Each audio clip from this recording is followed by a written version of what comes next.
Hola, buenas tardes. Una vez más estamos aquí con ustedes. Bendiciones. Hoy queremos estar hablando acerca de mirando el misterio de Dios de cerca, la iglesia. Todos conocemos y hemos hablado acerca de la iglesia, que es el cuerpo místico del Señor en la tierra, según Efesios 1, 22 al 23, que le fue dada la gran comisión de evangelizar el mundo, Mateo 28, del 19 al 20, que según Hechos 2:42 puede ser considerado como una declaración de propósito de la iglesia. Dice que perseveraban en la doctrina de los apóstoles, en la comunión los unos con los otros, en el repartimiento del pan y las oraciones. Así que de acuerdo a las escrituras, el propósito o actividades de la iglesia deben de ser enseñar la doctrina bíblica, proveer un lugar de comunión para los creyentes, celebrar la cena del Señor, alabar y adorar al Señor, dar testimonio y orar. Pero esto que queremos hacer va a ser un poquito más allá de lo que ya hemos mencionado y lo que estamos acostumbrados a oír. El motivo de estas clases o de estas reflexiones que vamos a hacer es llevar a los hombres de Dios, a toda persona, para que estudien las escrituras llevado de la mano del Señor. Es un tiempo que van a tener de reflexión, pensar un poco más allá, porque a veces vemos texto y lo eludimos por ciertas razones. Y también otro punto sería traer confianza al corazón de los hijos de Dios. Este objetivo es mirar a la iglesia desde otra perspectiva o ángulo, no los acostumbrados, sino más bien mirar los textos que ya decía que se eludían, que por alguna causa, por prejuicio o no querer hablar de ello, pasamos por alto lo que dice el Señor, que toda la escritura es inspirada por Dios, útil para enseñar, para redarguir, para corregir, para instruir en justicia, a fin de que el hombre de Dios sea perfecto e enteramente preparado para toda buena obra. Segunda de Timoteo 3, 16, 17. También siempre hay quien, cuando uno habla estas cosas, hay algunos hombres que han sido destinados, decía Judas, para condenación, hombres impíos que convierten en libertinaje la gracia de Dios. No estamos exentos de eso. Es decir, enseñamos algo y ahí en la escritura está y pueden tergiversar estas enseñanzas. Pero esto no quiere decir que no reflexionemos en toda la escritura, porque ella, Dios nos las ha dado a nosotros para que lo conozcamos Él y estemos enteramente preparados. Así que esperamos que todos, incluyendo yo, tengamos una mente abierta y después de esta clase la conversemos con el Señor. Van a ser varias, van a ser 5 que hemos preparado aquí, cada una se va enlazando con la otra como la vez pasada.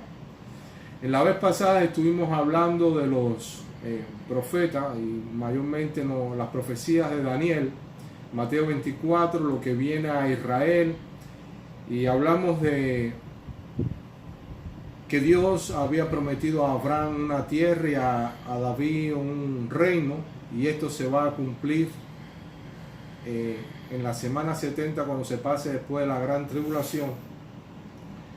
Con Israel le será devuelto esto. Estábamos diciendo, que ahí mismo en Daniel estamos en las 69 semanas en estos momentos, porque el pueblo de Israel se le fue parado el reloj profético en la cruz del Calvario para tratar Dios con los gentiles. Esto es un misterio que no estaba en el Antiguo Testamento, mas ha sido revelado en el Nuevo Testamento, y lo tenemos aquí en Efesios 3, que es lo que vamos a leer a continuación saliendo de este texto.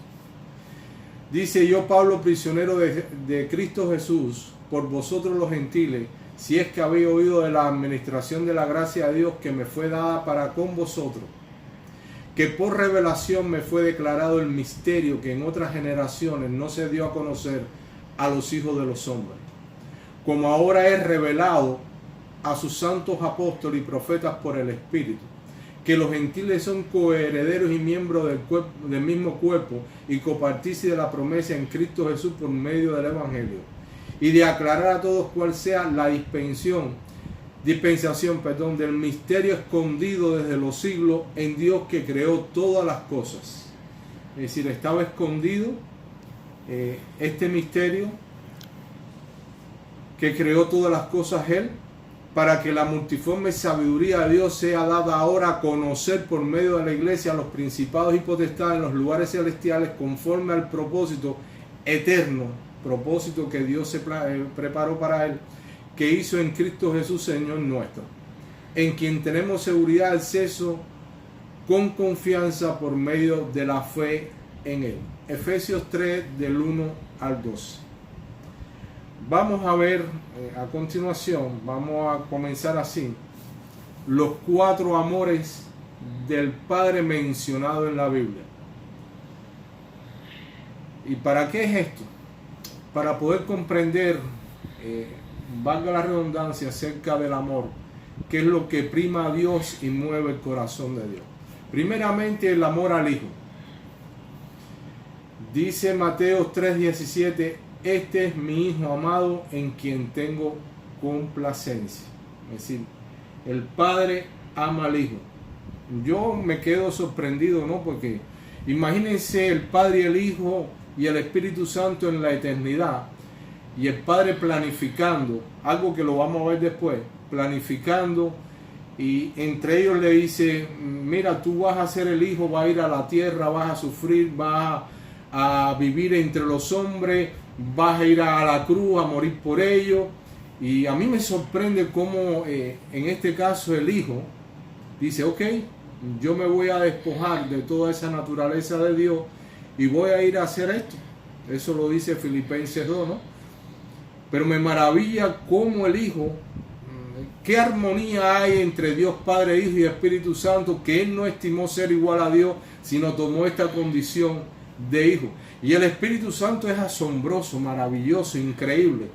Cómo Él no quiere salir a relucir en nada, sin embargo le da la gloria al Padre y al Hijo, y Él no quiere nada para Él. Me maravilla esta armonía que hay en el Dios Trino, me sorprende, me estremece.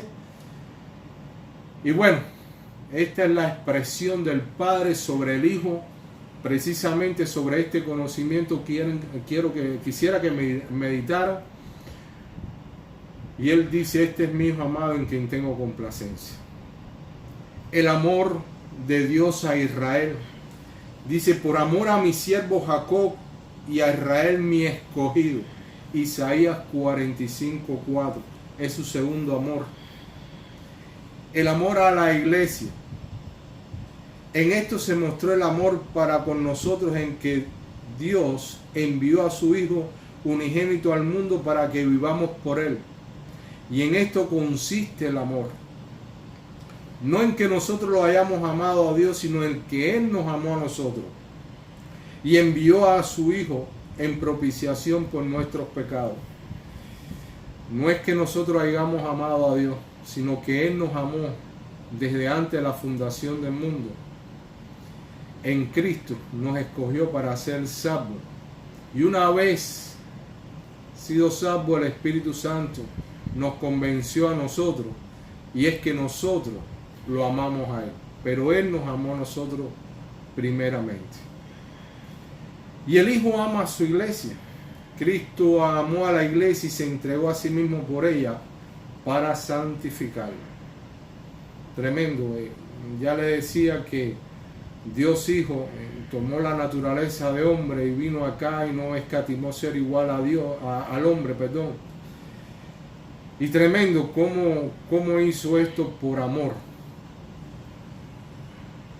Y el otro amor, que es el más impactante, dice la escritura, por amor de su nombre y por amor de mí mismo, significa respeto y fidelidad a Él. Su otro amor es Él mismo. Cuando Dios jura por algo, está jurando por Él mismo. Se respeta a Él mismo y su fidelidad. Dios es inmutable. Esta frase se repite varias veces en la Biblia, por ejemplo en el Salmo 23:3, Salmo 106:8, Isaías 37:35, Isaías 43:25, Isaías 48 del 9 al 11, y Segunda de Reyes también lo dice 19:34. Estas palabras son bien profundas, más de lo que parece, más allá de la capacidad del hombre. A veces no meditamos en eso. En el contexto de estas citas que uno puede ver, se ve mencionado a Israel que no merecía el favor de Dios, y aún así Él actuaba a favor de su pueblo, amparándolo del peligro, rescatándolo y perdonándolo. Y Él da una razón de por qué actúa así. Lo hago por amor de mi nombre, por amor de mí mismo, dice el Señor. Es el hombre el que debería agradecerle a Dios por su amor. Sin embargo, es Él quien actúa a favor del hombre por el amor que Él siente por sí mismo. A la verdad, muchas personas me pudieran decir, suena un poco egocéntrico eso, de que Dios se ame a sí mismo. Haciendo esta declaración que le hizo a Israel, por ejemplo, en Isaías 48:9, dice así: por amor de mi nombre contendré mi ira, y para alabanza mía la reprimiré, para no destruirte.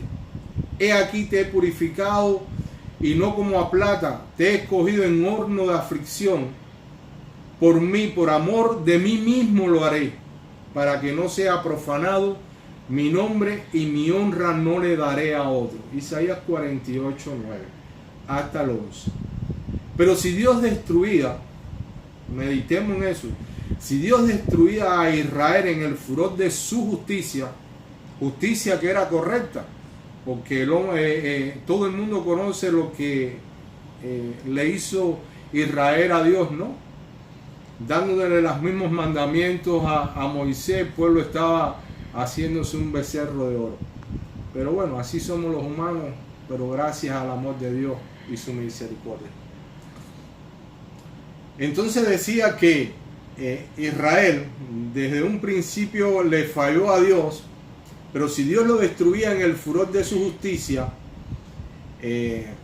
Egipto y los pueblos alrededor dirían: lo sacó de Egipto con mano poderosa, para mal lo sacó, para matarlo en los montes y para raerlo de sobre la faz de la tierra, y no lo salvaguardó. Además, hay algo muy importante. El Señor juró por sí mismo y le dijo a Abraham, a Isaac y a Jacob: yo multiplicaré tu descendencia como las estrellas del cielo, y daré vuestra descendencia toda esta tierra de que he hablado, y la tomarán por heredad para siempre. Éxodo 32 del 11 al 14. En fin, si el Señor destruía a Israel, algo que merecía, ¿no? En el ataque de ira que le decía, todos sus planes y propósitos y juramentos no se cumplirían, dejando de ser el Dios inmutable, fiel y justo, que guarda el pacto y la misericordia. Deuteronomio 7 del 9 al 10. Sí, cuando Dios dice que lo hace por Él mismo, por amor a Él mismo, está hablando de su fidelidad, de su inmutabilidad, está hablando de sus planes y propósitos, está hablando de su juramento, y cuando dice algo, Él lo cumple. Eso me maravilla porque le da una seguridad a su pueblo Israel, le da una seguridad tremenda a la iglesia. Sus hijos pueden vivir confiados en que Dios es inmutable. Dios es justo, pero Dios es amor y Dios misericordia. Y su palabra no va a caer. También podemos ver que hay muchos hombres de Dios que eluden hablar de la soberanía de Dios, ya sea porque no entienden, o es demasiado profundo el tema, o porque se ve al Señor en ocasiones, oiga esta palabra, como un dictador. Y el siervo de Dios no acepta verlo así, sino más bien como un Dios de amor, ¿verdad? He conversado con muchas personas y me dicen, no, yo prefiero ver a Dios como un Dios de amor y no en su soberanía. Pero si Dios no fuera soberano, no fuera, y actuara como muchos hombres piensan y quieren que sea así, entonces el hombre hace lo que se le antoje, el llamado libre albedrío. Bajo el principio bíblico que la gente cita, a los cielos y a la tierra llamo yo por testigo hoy contra vosotros que os he puesto delante la vida y la muerte, la bendición y la bendición. Escoge tú. Ese texto muchas personas me hablan de él como diciendo, ve, Dios le dio un libre albedrío al hombre, le está mandando a escoger. Esto está en Deuteronomio 30, 19. Y se olvidan que Dios lo que está es señalando algo. Con estas palabras el Señor está queriendo decir al hombre que no puede escoger el bien. ¿Quién escogió el bien? Él puso delante de Israel el bien y el mal. ¿Quién escogió el bien? Nadie. ¿Quién en la tierra puede escoger entre el bien y el mal el bien? El hombre siempre está inclinado a escoger el mal. Dice Romanos 3:23 que estamos muertos en delitos y pecados desde el Edén. Por cuanto todos pecaron, están destituidos de la gloria de Dios. Romanos 3:23. Como está escrito, no hay un justo, no hay ni un uno, no hay quien entienda, no hay quien busque a Dios. Todos se desviaron, no hay quien haga lo bueno, no hay ni siquiera uno, no hay temor delante de sus ojos. Romanos 3, del 10 al 18. Es decir, Dios le estaba enseñando al hombre que él no podía escoger el bien precisamente porque estaba muerto en delitos y pecados desde el Edén. El Señor le estaba demostrando al hombre caído su debilidad, ya que está muerto y necesita un Salvador que lo resucite y le dé vida. Se imagina al mundo, imaginémonos al mundo por un momento, en manos de seres creados, egocéntricos, soberbios, labrando cada uno sus propios destinos, jugando todos los días a ser Dios, motivado por la serpiente del huerto del Edén, cuando le dijo a la mujer, sabe Dios que el día que comas del fruto prohibido, serás como Dios. Génesis 3, verso 5. Una vez que este hombre obedeció a la serpiente y a su deseo de la carne, pecó y se convirtió en el Dios de la soberbia y de su carnalidad no redimida. Bajo los mismos principios de Satanás cuando dijo, subiré al cielo, junto a las estrellas de Dios levantaré mi trono, me sentaré y seré semejante al Altísimo. Isaías 14, del 12 al 14. Todos los días el hombre choca con esto. Ustedes saben que Satanás fue expulsado de allá y va a ser lanzado al lago de fuego. Mas el hombre va a vivir donde él estuvo antes, donde fue echado. Va a vivir en la presencia de Dios mismo. Qué privilegio y qué amor y qué misericordia la de Dios. Puse acá que ya que el Dios de este siglo cegó el entendimiento de los incrédulos para que no les resplandezca la luz del Evangelio. Segunda a los Corintios 4:4. Si el hombre se cree ser un Dios que puede labrar su propio destino, influenciado por la serpiente que estuvo trabajando en él, pero más atrás estaba Satanás, que le estaba inyectando ese veneno de querer ser igual a Dios. Y él mismo se encargó de cegar el entendimiento a los incrédulos para que no les resplandezca la verdad del Evangelio, que nosotros no podemos labrarnos nuestro destino. Si nos labráramos nuestro destino, siempre estaríamos labrándonos algo bien mal para nosotros. Este Dios hombre, retomando el tema, este Dios hombre creado, tendría al Señor como su siervo, arreglando todos sus asuntos torcidos para la alabanza y la gloria del hombre. Es hora de que el hombre despierte y vea a Dios como el soberano creador, el único Dios eterno, sabio, justo y misericordioso, fiel y que cumple su palabra, y que todo lo que hace es para el bien de sus hijos. Romanos 8:28.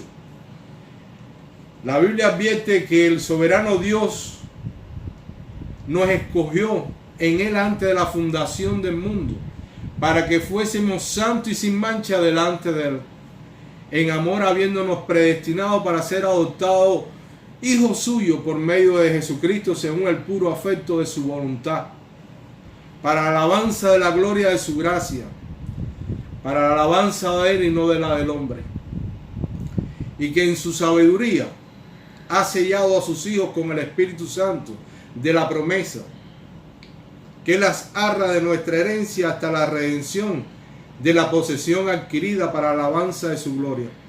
Efesios 1 del 3 al 11. La Biblia narra de forma muy clara y transparente la soberanía de Dios y sus propósitos. En negarlo es empañar la existencia de Dios y la de su creación.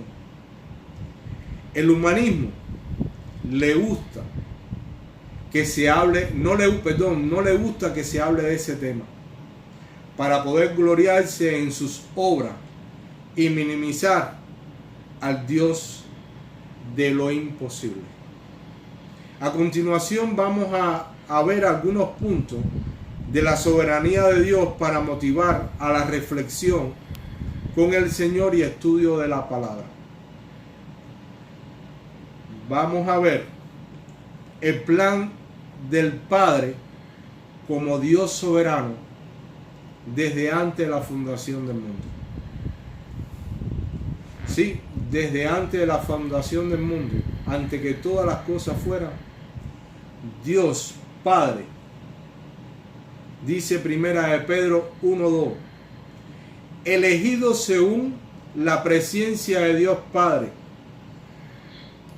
en santificación del Espíritu, para obedecer y ser rociado con la sangre de Jesucristo. Es decir, que Dios antes de la fundación del mundo eligió a Israel, eligió a la iglesia, hizo un plan, el Hijo, que viniera y muriera en la cruz del Calvario, y que el Espíritu Santo iba a santificar de forma progresiva a estas personas que iban a ser miembros de la iglesia y de Israel, para obedecer y ser rociados con la sangre de Jesucristo. Tremendo, lo que hay escondido en ese texto es tan grande. La palabra de Dios es tan linda, tan profunda, es tan rico coger esto, llevarlo a la oración, a meditar con Dios y decirle: Señor, muéstrame estas palabras tuyas, ¿qué tú quieres decirnos? ¿Qué fue lo que planeaste? ¿Cómo lo hiciste? Entonces vemos aquí que el Padre planificó toda la creación desde la eternidad. Al Hijo le dio la tarea de vivir, sufrir, justificar y gobernar al hombre. Al Espíritu Santo le dio la misión de santificar a sus hijos adoptados y llevarlo de forma segura con Él. ¿Qué confianza podemos tener en Dios Padre al comprender esto que dice la Escritura. Qué seguridad tan tremenda tienen los hijos de Dios al saber que todo ha sido planificado por el Padre desde antes de la fundación del mundo, y que ya toda obra ha sido terminada desde antes de la fundación del mundo, que en el libro de la vida están escritos esos nombres de esas personas, y que en el libro de las obras también está escrita todas las obras de antemano. Es decir, que Dios tiene en su mano el total control de todo lo que pasa, y sus hijos pueden confiar eternamente en Él. Vamos a dejarlo aquí para comenzar